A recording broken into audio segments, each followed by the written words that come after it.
Assalamu alaikum qarindoshlar. Uyg'ur erkiy qirg'inchilik uchrayotidi. Erkiy qirg'inchilik uchragan millat zimin deb chiqadi. Butun dunyoda Uyg'urning erkiy qirg'inchilik uchrayotgani hamma yerlarda g'ulg'ul qo'zg'ab, chet elliklarning ovoz qo'shishiga muyassar bo'lyapmiz. Lekin Uyg'ur o'zi anglag'ili olmayotidi.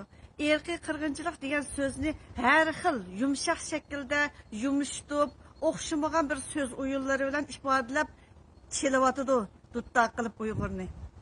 Masalan, hozir ba'zi yerlarda xoin u bu degan temalar chiqyotidi. Masalan, to'plarda u bu yerlarda Uyg'ur davosining ustiga minib olgan xoinlarchi shuni savol qo'yib baqdingizmi? Aşı bizni chap o'ynayotgan xoinlarchi, har xil temalarni tashlab o'ynayotgan xoinlarchi Aşlağı sual koyup baktınızmı? Xitay ağan, hazırgıcı bizge milletperverlik leksiyasını sözleydiğen nila ba? Ben torğumu çıkırıp mı koydum? Erkin Sıdık'a sual mı koydum? Rabia Kadırg'ı mı sual koygan?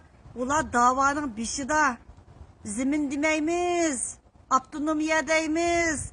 Xitay degan manda xo'p ketdi, anda xo'p ketdi. Xi Jinping yaxshi emas, boshqalarimiz yaxshi deb. 2017 sözlegen, 16 sözlegen sözlerde başka bir neslen diyen. Pul yığıp durup guvalık diyen.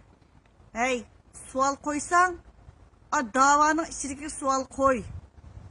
Oyun kımay. O başka yerdekilerini o tıllap, o bu kısamı berber ula. Davanın içi demez. Davanın içindekileri Uygur'un putuğu kek çip batkan, paltı çip batkan davanın içindekileri. Sual koyup bak. Onu bunu soltuvetkenlermiş şu davanın içindekiler. Özünüz anlaşlık halamaysız ya korkamsız bilmeyme. Sual koyganlarını ayrımkandı tıllaysız. Bizge azı zimin gerek deydiğen vaktin geldi. Dünya vaziyetindeki inçik özgürlüklerini aldırmışsınız yeni körüsüz. Fakat kuluğunuzdaki kırlarını biraz tazlan. Her kıtın monçuk düşkence tazlasınız. Parkızrak buldu, yaxşı nəslə kırdı kuluğunuzga. Rəhmət sizlərə.